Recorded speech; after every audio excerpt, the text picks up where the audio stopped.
Olá, pessoal, tudo bem? Sejam bem-vindos. Meu nome é Gustavo. Estou aqui para falar um pouquinho do meu projeto, que é sobre recursos hídricos no Brasil, um estudo bibliométrico de como o assunto está sendo tratado no mundo científico. Então, esse artigo é produzido por mim e pelo professor Marcos Ricardo Rosa Georges, da instituição Pontifícia Universidade Católica de Campinas, pessoal. O trabalho traz para vocês uma introdução falando da importância da água no nosso cotidiano, né? Então, a gente sabe que a água é muito importante para a sobrevivência da Terra. A gente tem aí aproximadamente 1,4 bilhões de quilômetros quadrados presente de água na Terra, sendo essa quantidade responsável por cobrir 71% da nossa superfície terrestre de todo o nosso planeta, né? E de toda essa quantidade de água, pessoal, 97,5% se encontra em mares, ou seja, né, a gente não tem acesso a essa quantidade de água potável para a gente utilizar. A gente só sobra para a gente 2,5% dessa quantidade de água que são disponíveis em águas subterrâneas, umidades de solo, rios, lagos e nas geleiras, tá certo? Então a gente tem uma grande quantidade, uma grande porção de água disponível aí no nosso planeta, porém, infelizmente, essa quantidade não se encontra disponível para a gente, tá bom? No Brasil, a disponibilidade de água doce é aproximadamente 12%, e essa quantidade não está distribuída regularmente no nosso país. Então, não tem algumas regiões que são bastante ricas desse recurso hídrico, né? Da água, em compensação outras regiões nem tanto, como é o caso do Nordeste, tá certo? No Nordeste a precipitação é aproximadamente 500 milímetros por ano, já na Amazônia, por exemplo, é 3.000 milímetros por ano, né? E aí a gente tem a formação das bacias hidrográficas, com essa distribuição dos recursos hídricos, a gente tem a formação das bacias hidrográficas, e as principais são as bacias amazônicas, Rio da Prata e do Rio São Francisco. E aí, atualmente, a gente sabe que a água ela é responsável, além de de manter a vida na Terra, ela também é responsável por impulsionar e desenvolver o processo econômico e industrial aqui na nossa região, né, na região Sudeste. A gente sabe atualmente que a água é um recurso super importante para a produção de bens de consumo, ela é super utilizada não apenas como um bem nosso, né? Mas ela também é utilizada como alguns recursos financeiros, tá bom? Então, ela tem múltiplas utilizações. As mais comuns, como eu já falei, é o abastecimento público para a gente, a hidroeletricidade, agricultura, transporte, recreação, turismo, indústria e a disposição de resíduos também. Infelizmente, a gente tem aí o despejo de alguns resíduos nesse recurso hídrico, tá bom? Geralmente, pessoal, essa multiplicidade da água que nós temos acarreta alguns problemas ambientais em algumas regiões, por exemplo, a falta desse recurso. Então, como a gente tem uma grande utilidade dele, a gente acaba tendo em algumas regiões a falta porque ele é bastante utilizado, ou seja, a gente tem um desenvolvimento insustentável da água naquele local, tá certo? No estado de São Paulo, o aumento das atividades industriais acarretou um crescimento econômico e, consequentemente, uma explosão demográfica da região. Mas o desenvolvimento impacta na disponibilidade e na qualidade desses recursos hídricos local, uma vez que há necessidade de grande quantidade de água para a produção de bens de consumo e uma fonte de descarte de rejeitos, que, se não tratados, acabam poluindo as bacias hidrográficas que são fontes dos recursos hídricos, né? Então, como que a gente faz para reverter isso? A gente sabe que a Agenda de 2030, que foi desenvolvida pela ONU, envolve 193 países com 17 Objetivos de Desenvolvimento Sustentável, tá, para a gente ter o desenvolvimento sustentável da água. Um dos 17 objetivos é assegurar a disponibilidade e a gestão sustentável da água e saneamento para todos. Então, a gestão dos recursos hídricos ela é muito importante para que a água tenha uma quantidade suficiente para nós, da nossa geração e para a geração futura. E também que garanta uma qualidade, uma quantidade de água suficiente para o desenvolvimento econômico e social da região.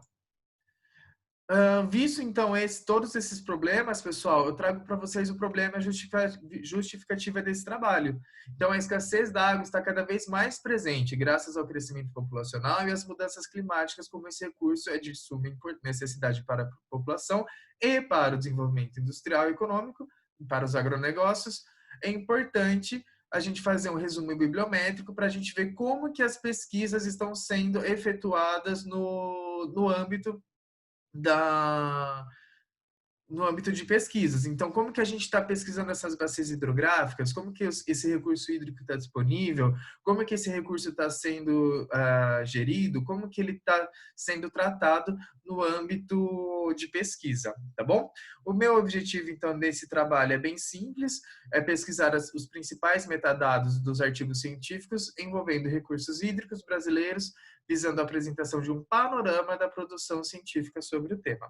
Então, eu peguei alguns metadados importantes e comparei eles como eles estão sendo tratados. A minha fundamentação teórica eu trago para vocês desde o desenvolvimento do tema de sustentabilidade, né?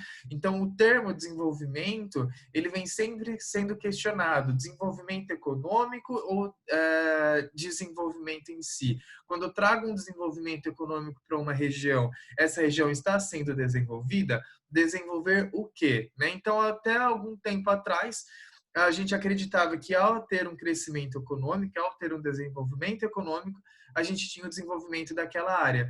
E aí a gente começa a perceber que não é bem assim. A gente tem um desenvolvimento econômico, mas a gente não tem, por exemplo, o desenvolvimento de uma saúde, desenvolvimento de uma educação, né? E aí, em 1972, a ONU realiza a primeira Conferência Mundial sobre o Homem e o Meio Ambiente das Nações Unidas em Estocolmo.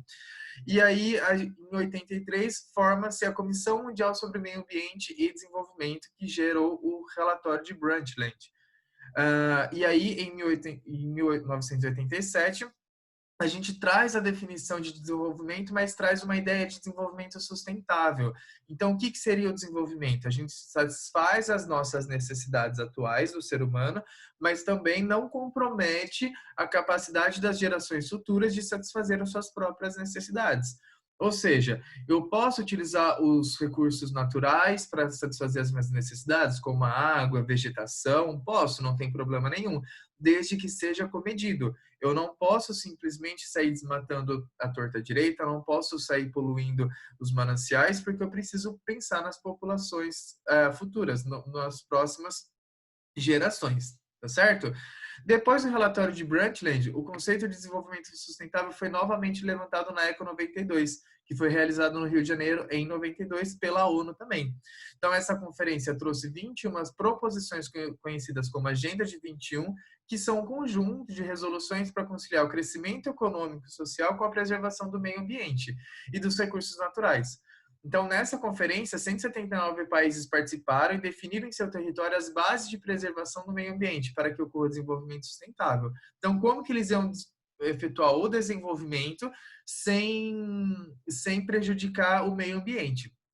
Tudo bem? E aí, em setembro de 2000, 8 anos depois, os líderes de 189 países reuniram-se em Nova York, novamente, na sede das Nações Unidas, para adotar os Objetivos de Desenvolvimento do Milênio, conhecidos como ODM. Então, no ODM, os países se comprometeram a produzir planos para reduzir a pobreza e a fome mundial, alcançar a educação,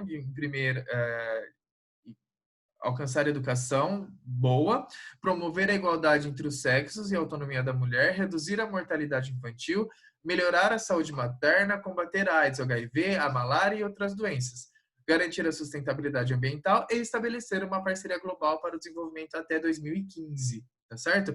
Então aí a gente já começa a ver, pessoal, até o ano de 2000, a gente começa a ver uma preocupação bem bacana dos países em se preocupar com os nossos recursos naturais e não só com ele, mas a gente começa também a trabalhar a questão social e econômica. Então a gente começa já a ter a ideia do nosso famoso tripé da sustentabilidade. Eu mantenho então o meu desenvolvimento econômico, eu mantenho a minha economia legal, mas eu não posso esquecer do meu social e também não posso esquecer do meu meio ambiente, tá certo? E aí, em junho de 2012, no Rio de Janeiro, ocorreu a Conferência da ONU sobre Desenvolvimento Sustentável, conhecida como a Rio+20. Nela foram debatidos temas como a economia verde, no contexto de desenvolvimento sustentável, pobreza e a estrutura institucional para o desenvolvimento sustentável. E aí, em 2015, uma nova conferência com 193 países da ONU se reuniram em Nova York, para reconhecer o fim da pobreza mundial e que ela é o maior desafio para ser enfrentado.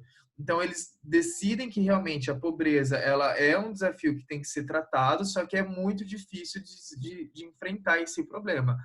E aí, eles criam um documento transformando o nosso mundo, a Agenda de 2030, conforme eu já citei para vocês. Né?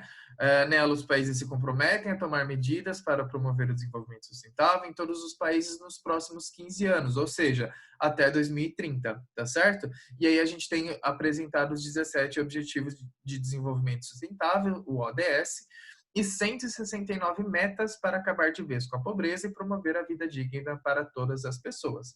Então, esses países têm até 2030 para resolver todas essas metas e acabar de vez. Com isso, com a apresentação dos 17 ODS e com as 169 metas, os países se comprometem, então, à erradicação da pobreza, fome zero, agricultura sustentável, saúde, bem-estar, educação de qualidade, igualdade de gênero, água potável e saneamento, que é o nosso principal foco deste trabalho, energia acessível e limpa, trabalho decente, o crescimento econômico, indústria, inovação e infraestrutura, redução de desigualdades, cidades e comunidades sustentáveis, consumo e produção responsável, ação contra a mudança global do clima, vida na água, vida terrestre, paz, justiça e instituições eficazes e parceiras a meios de implementação. Então, a gente tem a apresentação aí dos 17 ODS e o que mais vai interessar para a gente é o sexto, né, que traz água potável e saneamento para todos e para a população, tá certo?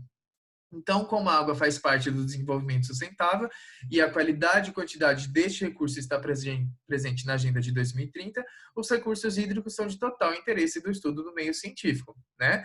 No território brasileiro, a gente sabe que existem 12 grandes bacias. Então, tem a Bacia Hidrográfica Amazônia, a de Tocantins-Araguaia, a de São Francisco, a do Paraná, a do Parnaíba, do Atlântico Nordeste Oriental, do Atlântico Nordeste Ocidental, do Atlântico Leste, do Atlântico Sudeste, do Atlântico Sul, do Uruguai e da Bacia do Paraguai. Então, essas são as 12 bacias principais, e dessas 12 a gente tem várias outras bacias que são importantes também. Por exemplo, a Bacia do Tietê, aqui em São Paulo, a Bacia do PCJ, e entre outras espalhadas. Então, essas 12 elas acabam gerando outras bacias também que são importantes, e essas outras bacias acabam desenvolvendo outras subbacias, que são porções de água um pouquinho menores, mas que se caracterizam também como bacias, porém, como não tem uma grande extensão, a gente chama de subbacia, porque tem uma pequena proporção,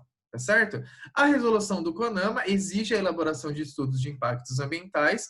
Com isso, a PNRH, que é conhecida como Política Nacional de Recursos Hídricos, considera a bacia hidrográfica como instrumento principal do ordenamento territorial, como foco nos recursos hídricos, definindo assim a bacia hidrográfica como unidade de gestão de recursos hídricos atuais.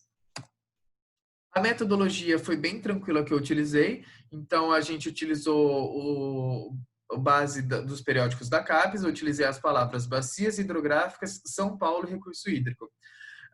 Então, quando eu pedi para pesquisar, ele trouxe para a gente uma quantidade de artigos, tá bom? E eu utilizei alguns filtros para isso. Então, eu utilizei os dados de 2010 a 2019 e também utilizei para a gente recolher apenas os corrigidos por pares, os artigos corrigidos por pares, ok? Utilizei alguns dados para coletar, então os dados que eu coletei, os metadados, foi o ano de publicação, os principais autores que publicaram sobre o assunto, as instituições que publicaram, o nome das revistas que houve a publicação, o qualis da revista e as bacias hidrográficas mais citadas nas pesquisas. Então, desses artigos que eu pesquisei, ao primeiro momento, conforme eu falei para vocês, o site devolveu 128 artigos, né? Então, coloquei o filtro periódico revisado por par e foi obtido 107 artigos. Desses 107 artigos, eu inseri novamente um outro filtro de 2010 a 2019, e aí sim ele devolveu 95 artigos. Ao efetuar esses dados, pessoal, o que, que a gente pode analisar? Que 7 artigos a gente descartou, tá bom? Então, não fazia parte do nosso estudo esses 7 artigos. Então, no quadro 1, a gente pode ver o título desse trabalho e o motivo do descarte. Então, o principal motivo é porque fugia do tema proposto, ou era apenas publicação em simpósio, ou acesso do artigo não autorizado apenas, tá bom? Então, desses 95, eu descartei 7, utilizei 88 artigos para fazer o meu levantamento de dados. O primeiro dado que eu separei foi o ano de pesquisa, a revista de publicação e a qualis da revista. Então, a gente pode ver que de 2010 a 2019, a gente não tem uma crescente ou uma decrescente em pesquisas sobre este assunto. Né? Em 2010 nós tivemos 13, em 2011 aumentou para 9, em 2012 caiu para 6, em 2013 aumentou para 15, em 2014 diminuiu para 9, ou seja, a gente não tem uma crescente e uma decrescente aí dos estudos. Né? Alguns anos a gente tem algumas pesquisas mais detalhadas, outros anos a gente tem um empobrecimento do mundo científico neste assunto, então a gente não consegue aí, de fato, saber se nossos estudos estão progredindo ou não, tá certo? Isso vai dependendo de conforme vai passando os anos. E aí a gente apresentou, eu consegui recolher todas essas revistas que fazem parte que publicaram sobre esse assunto, né? A revista que mais publicou é a Ambiente e Água, a Olos e a Raiga, com 22, 13 e 8 publicações respectivamente. A maioria, se vocês puderem ver, a área de avaliação é de ciências ambientais, e nós temos a Qualis B1, B5 e B1 dessas revistas. Se a gente for reparar na Qualis, pessoal, a maior parte dessas revistas é B1. Isso significa o quê? Que a maior parte dos nossos pesquisadores, eles preferem publicar em revistas mais próximo do A1, do A2. Porém, conforme a gente vai aumentando a qualis, a exigência para publicação é cada vez maior. Então, uma revista B1 é uma qualis muito boa, né? E que tem uma boa exigência e que os autores conseguem publicar sem problema algum. Claro que nós temos algumas revistas com qualis B2, B3, B4 e B5, né? Mas a maior parte delas são, as mais principais são B1. No quadro ao lado, a gente pode ver um gráfico falando sobre isso, né? Então, a gente tem 36% dos artigos publicados em revistas B1, 8% em B2, 16% em B3, 12% em B4, 8% em B5. Em revistas qualis C, não temos nenhuma. Nós temos 4% de publicação em qualis A1 e 16% aí em qualis A2. Então, as maiores publicações a gente fica dividido entre a A2 e a B1, mas a B1 ainda assim tem uma grande força aí nas publicações. O segundo dado que eu levantei foi as universidades e os autores que mais publicaram. E a gente tem uma grande variedade de publicações em universidades, né? A gente tem uma grande gama, uma grande variedade de universidades pesquisando sobre o assunto, só que se a gente for reparar bem, a gente não tem muitos assuntos, né? A maior parte das universidades fazem apenas uma pesquisa sobre esse assunto, de 2010 a 2019. E aí a gente tem a Unesp, a Federal do Campo Grande, a Federal do Rio Grande do Norte, a UFSCar, a USP, a Federal do Paraná e a Universidade Federal do Pará e do Rio de Janeiro, como as que mais pesquisaram sobre o assunto até agora. O resto, apenas uma ou duas publicações envolvendo esse assunto. Ou seja, as universidades, com esse dado, a gente pode perceber que de 2010 a 2019, essa pesquisa não tem se intensificado nas universidades presentes aqui do Brasil. A gente sabe que a gente tem algumas universidades com foco, mas não tão elevado. Quando a gente compara, por exemplo, que é um assunto tão rico, tão importante para a gente estudar, que está presente nos 17 ADS, que a gente tem até 2030 para preservar a água e para ter esse recurso hídrico, a gente percebe que o mundo científico não está tão preocupado assim por causa da quantidade de publicações e por causa dos autores. Outro dado também que eu pude perceber é que a gente não tem autores que fazem mais de uma pesquisa sobre esse assunto. Então, geralmente, o autor faz a pesquisa, faz a publicação e não gera outras publicações, não gera outras pesquisas durante esse assunto. Então, geralmente, a gente tem apenas um autor fazendo essa pesquisa e se encerra por aí. As bacias hidrográficas mais citadas que a gente tem, eu tenho a bacia hidrográfica amazônica, a do PCJ, presente em São Paulo, a bacia do São Francisco, do Piracicaba, do Tietê, do Paraná e do Alto Tietê. Né? Então, nós temos aí as bacias mais citadas, principalmente da Amazônica, porque ela realmente é uma das principais, mas a gente tem aí as bacias hidrográficas do PCJ também encontrados bastante. Por quê? A gente acaba percebendo que a PCJ ela abrange uma grande área comercial, uma grande área industrial que necessita de água para as indústrias e também para a população. Então, a bacia do PCJ ela realmente está sendo bem pesquisada aí por esses motivos, tá certo? Como a gente pode perceber, tirando a do Amazônica e da São Francisco, do Paraíba, do Paraná, a gente não tem as outras bacias principais tão pesquisadas assim, tá certo? A gente tem as outras bacias que foram originadas das principais. Então, a gente conclui, então, que através dos dados apresentados, pode-se concluir que ainda é necessário que seja feito mais pesquisas envolvendo os recursos hídricos brasileiros para que seja entendido como estão divididos no território e como está a qualidade e quantidade deste tão importante recurso natural. Eu agradeço ao 16º Fórum Ambiental da Alta Paulista pela oportunidade de apresentar o trabalho e trazer para o mundo científico a relevância de bacias hidrográficas brasileiras. Também agradeço à Pontifícia Universidade Católica pelo incentivo de participar do 16º Fórum Ambiental da Alta Paulista e por auxiliar na dissertação do trabalho presente. Essas são as minhas referências e eu agradeço imensamente vocês por estarem comigo até agora. Um abraço e até mais.